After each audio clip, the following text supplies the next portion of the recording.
Salve, rapaziada do canal VHD, beleza com vocês? Bom, rapaziada, esse é o quadro VHD Responde, que é o quadro que eu venho aqui responder vocês. Antes da gente começar esse vídeo, corre aqui embaixo, sei que eu peço toda vez, mas ajuda demais. Dá um likezinho, já dá o like agora, senão você vai esquecer depois. E esse tipo de episódio é um tipo de episódio que traz muita gente. Então, se você é novo aqui no canal, tá vendo o vídeo pela primeira vez, pra tirar suas dúvidas, enfim, suas encanações, cara, se inscreve no nosso canal também e ativa o sininho também pra você não perder outros vídeos como esse, em que eu venho explicar uma coisa tão, vamos dizer, polêmica. Bom, rapaziada, como vocês viram aí no título, o acidente do helicóptero em Ubatuba, né? O que acontece? Toda vez que acontece um acidente aeronáutico, o povo vem me bombardeando pra querer saber o que é que aconteceu. Até porque são poucos profissionais que estão se expondo na área pra falar sobre aviação de helicóptero, de asa rotativa e tal. Eu até entendo, enfim, a curiosidade de vocês que um especialista fale sobre isso e comente sobre o que aconteceu. Bom, mas qual que é o problema disso? Eu já falei em outras vezes, eu fico extremamente desconfortável de falar sobre esse tipo de coisa. Primeiro, eu vou dar os motivos aqui,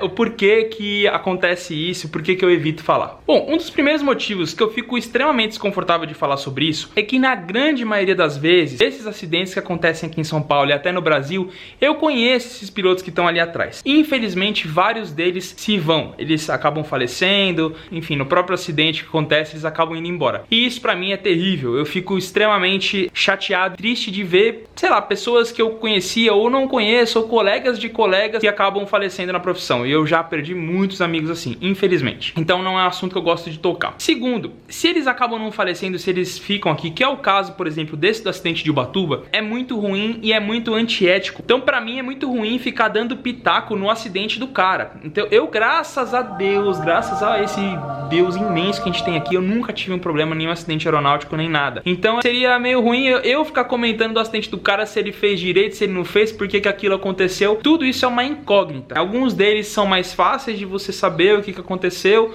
outros não. Então seria sempre muito antiético da minha parte ficar comentando, dizer, se achar o sabedor da história pra falar o que que aconteceu. E na maioria das vezes, galera, eu tô tão curioso como vocês pra saber o que aconteceu daquilo, tá? Terceiro motivo de que eu não comento sobre acidentes. Cara, a aviação ela já tá incrustada nela assim, já pra você, pra gente saber que é uma coisa perigosa e que o povo tem medo porque não sabe o que acontece. Notícias ruins, a mídia bombardeia, eu já falei isso outras vezes aqui no canal. Cara, quando cai um avião ou cai um helicóptero, vira uma repercussão mundial sobre aquilo e só se fala disso. E geralmente o ser humano ele tem muito medo do que ele desconhece, né? Por a aviação envolver muita essa ignorância do pessoal não saber, esse é um dos papéis do canal VHD, tirar a ignorância das pessoas em relação a várias paradas, né? Trazer o conhecimento sobre algumas coisas. A ideia é essa, é mostrar o lado bom da aviação, o lado bonito, o lado legal de você pegar um helicóptero, sair lá de Ribeirão Preto e levar até Fortaleza, sair um helicóptero lá do Rio de Janeiro e levar até os Estados Unidos e mostrar que fazendo tudo direitinho, padrão, com manutenção, não se acontece nada e é tudo lindo, maravilhoso, é só curtir e ser feliz, entendeu?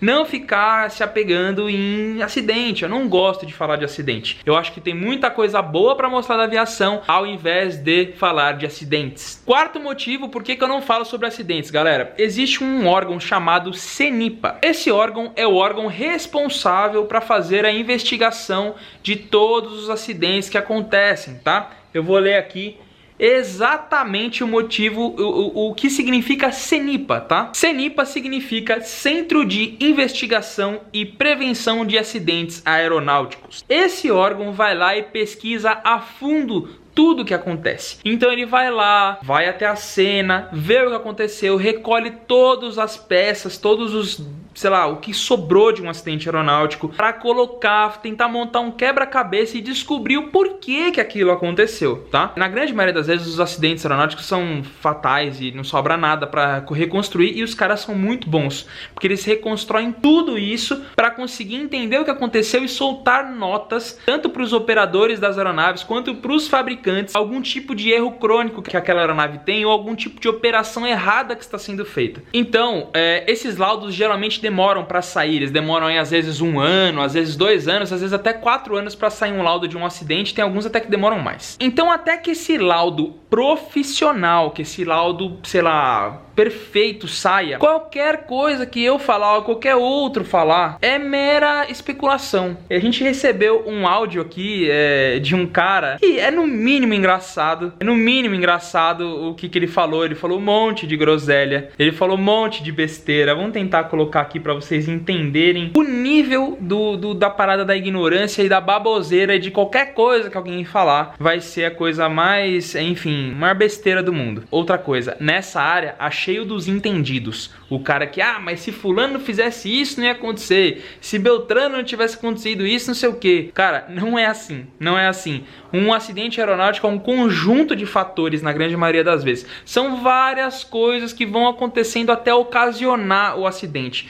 Existe uma média que são até 8 fatores que acontecem, não às vezes dependendo de uma pessoa só. Tipo, o mecânico, o cara que faz a inspeção, não sei o que, o despachante, o piloto, sei lá. Várias pessoas envolvidas, geralmente uma média de 8 erros até acontecer um acidente. Ó, vamos lá. Eu vou colocar um trecho de um áudio aqui pra vocês entenderem o que a especulação faz e quanta groselha é falada. Vou dar um exemplo prático. Eu não sei quem mandou esse áudio, eu não sei qual é a capacitação desse cara, mas com certeza piloto de helicóptero ele não é. Então vamos lá, vou mostrar pra vocês aqui, ó. Eu vou dando pausas pra fazer comentários sobre isso. Mas se fosse altitude, quer dizer, se ele tivesse só um pouco mais alto, podia ser muito pior. Vamos lá. Ele falou, se tivesse um pouco mais alto seria muito pior. Muito pelo contrário, quanto mais alto você voa, mais seguro fica, tá? Tava a 300 pés, é uma altitude que já dá pra você fazer uma rotação, alguma coisa do tipo, mas quanto mais perto do solo, menos tempo você tem pra pensar. Não que esteja errado, não que esteja certo, não que esteja nada, é porque ele tinha acabado de decolar. Mas vamos lá, só pra vocês entenderem o quanto de besteira tá se falando nesse áudio, por exemplo, que circulou.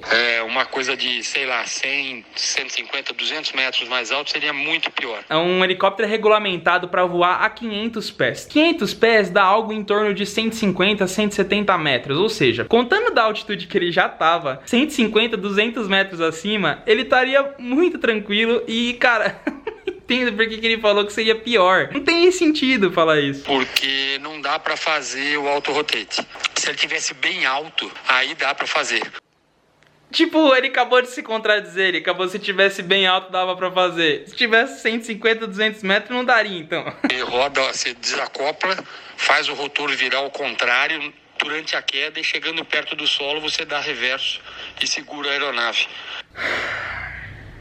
Meu Deus do céu. Rotor gira ao contrário. Não, o rotor não gira ao contrário. O rotor gira na mesma direção, do mesmo jeito. Você só diminui o ângulo das pás, fazendo com que o próprio vento faça esse rotor continuar girando. Ou seja, de 3/3 de sustentação que você tem nas pás, você acaba diminuindo para só 1/3. Ou seja, você não cai em queda livre. Você desce numa descida controlada para procurar um local ideal para pouso. E chegando lá embaixo não tem nada de ligar reverso. O helicóptero não tem reverso, não existe reverso. Reverso talvez tenha no avião, eu nem vou entrar no mérito porque eu não manjo nada de avião. E eu também não vou ficar falando groselha aí. Não existe reverso. Chega lá no chão, você usa o resto de inércia que você tem no seu rotor, nas pás, para amortecer o pouso e colocar no solo, tá? Isso precisa de muito treino para ser feito. Isso é uma coisa que você precisa estar treinando sempre, uma coisa que você sempre precisa estar fazendo. E tipo, se o cara não fez nunca na vida dele, cara, provavelmente ele não vai conseguir executar essa manobra da forma ideal. Pode até ser que saia todo mundo vivo, mas o helicóptero vai destruir, tá? Nesse caso, por sorte, ele estava numa altitude onde não teve um problema muito mais sério, né? Vamos ver o que o pessoal vai falar aí, né? Se vem também o laudo correto, né? Vamos ver se vai vir o laudo correto, porque realmente o seu tá perfeito. Que laudo exemplar, assim, não tem o que falar do seu laudo.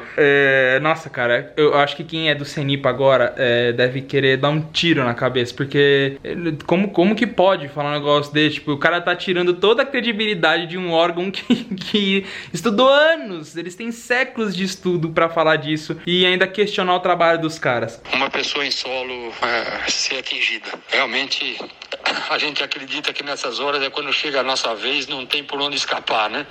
Bom, aqui ele falou uma coisa que eu concordo. Parece que existia uma pessoa ali no solo que faleceu quando o helicóptero veio a chegar no chão ali e tal, né? Tinha um pedestre andando ali, parece que, eu não sei o que pegou neles, caiu em cima, se foi uma pá. Isso é uma pena, mas a gente só vem a acreditar que, tipo, putz, era a hora dele mesmo, porque quem tava dentro do helicóptero, que era piloto e os ocupantes, enfim, os tripulantes ali, todo mundo saiu vivo, saiu tranquilo, tá todo mundo vivo numa boa. Então, infelizmente, não tem o que falar. Agora, vocês vão me perguntar, tá, Vitor, você falou pra caramba e até agora você não falou o que aconteceu. Como eu disse pra você, eu vim falando desde o começo do episódio, eu não gosto de falar nada. O que tá, assim, nítido ali é que o helicóptero perdeu potência. Por que perdeu potência? Não se sabe, pode ser alguma coisa no motor, pode ser alguma parte específica, pode ser que ele não tenha desligado, pode ser que ele só tenha perdido potência. Não dá pra saber, tem um monte de coisa, vamos esperar sair o laudo e é por isso que eu não vou ficar falando um monte de coisa aqui. Então, galera, eu gostaria que vocês me entendessem a posição que eu tenho que me colocar como um profissional de não sair falando besteira, para não acontecer esse exemplo que eu acabei de dar aqui pra vocês, de falar um monte de besteira, um monte de groselha, ficar espalhando esses negócios no WhatsApp, passar pra vocês, né, que de certa forma vocês me consideram um cara que tem credibilidade no que fala um monte de besteira pra vocês saírem depois falando, ah, mas o Vitor falou que aconteceu isso, e não tem nada a ver com o que de fato aconteceu. Então isso é até muito perigoso de ser falado, a gente tem que tomar muito cuidado com o que fala, ainda mais num caso desse, porque a gente tá envolvendo com a esperança das pessoas. Você provavelmente, atrás da tela aí, é um cara que sonha em voar, sonha em ser piloto, morre de vontade de fazer um monte de coisa, e dependendo da besteira que eu falar aqui, você vai desacreditar e não vai querer fazer mais, porque você vai achar que é tudo muito perigoso, e não sei o que, o pessoal morre mesmo, e não tem nada a ver com isso. Beleza, galera? Infelizmente, de uns tempos pra cá, aconteceram muitos acidentes. Muita gente perguntou pra mim dos acidentes dos Agustas, né? Dos Leonardos que andaram acontecendo. Aquele que teve lá no campo de futebol, lá daquele grupo inglês. Teve um outro que aconteceu aqui no Brasil, enfim, piloto executivo. Teve um outro de uma farmacêutica que caiu recentemente. Agora teve um outro, se não me engano, nos Emirados Árabes. Eu tenho quase certeza que foi lá, posso estar enganado. Que foi uma W139 também. Mas, de novo, galera, vamos esperar sair os resultados. Vamos esperar sair esses laudos do CENIPA pra aí talvez a gente falar. Inclusive um que até hoje é falado demais, que é o acidente da noiva, o acidente do helicóptero da noiva que aconteceu, tá, não sei o que. Eu já fiz um vídeo sobre isso, tá aqui, vou deixar pra vocês assistirem aí. Eu não falei sobre o acidente em si, se o cara tá errado, se o cara tá certo, o que ele fez, tá. Eu não falei nada disso, eu só falei que aquele tipo de acidente é comum e sempre aconteceu, que é sobre a desorientação espacial. Eu falei que isso acontece, e aí sempre vem os sabichões aqui no comentário, mas era só ele subir e esperar sair da nuvem, ou era só ele pegar e ficar parado. Gente, se fosse simples assim, ninguém morria, né? Não é possível que um cara que estuda pra ser piloto, pra ter uma responsabilidade tão alta como esse, seja tão burro a ponto de, ah não, já que é tão fácil assim, deixa eu parar e ficar paradinho aqui, esperar a nuvem embora. Vamos ter um mínimo de coerência das coisas, tá? E é o seguinte, eu também quero saber o que você acha sobre isso. E enfim, eu sei que eu não fui esclarecedor pra você, a ideia nem foi essa, só foi explicar pra você, num VHD Responde, por que eu não gosto de falar sobre esse tipo de assunto, beleza? Vai ter muita gente que, talvez pra você eu ter falado que foi perda de potência, já seja o suficiente. Ah, tá, então beleza, o motor perdeu potência. Agora vai ter gente que, não, mas por que perde potência? Por que acontece? O que estragou? E aí, cara, manda aqui nos comentários, vamos ver, quem sabe respondendo um a um, eu posso falar, me pronunciar um pouco mais, dependendo do tipo de dúvida que você tiver, às vezes é mais fácil de responder. Agora, de modo geral, é basicamente isso que eu vou falar, beleza? Então é isso aí, rapaziada, tamo junto, espero que você tenha gostado, não sai desse vídeo antes de clicar no gostei, antes de se inscrever e antes de ativar o sininho pra você saber quando sair outros episódios como esse. E é isso, talvez seja interessante quando sair o laudo, eu ler o laudo pra vocês aqui, fazer um episódio lendo o laudo oficial do que aconteceu. Tamo junto, muito obrigado, vou deixar outros episódios aqui, provavelmente aqui nesse lado da tela, vou deixar alguns episódios aí pra você não sair de mão a banana, quem sabe até o da noiva, talvez eu deixe relacionado aqui pra você dar uma olhada aí sobre alguma coisa e tudo mais. É isso aí, rapaziada, tamo junto, é nóis, valeu, até o próximo episódio, até o próximo VHD Responde, todo domingo às 19h, um ótimo domingo pra você, valeu!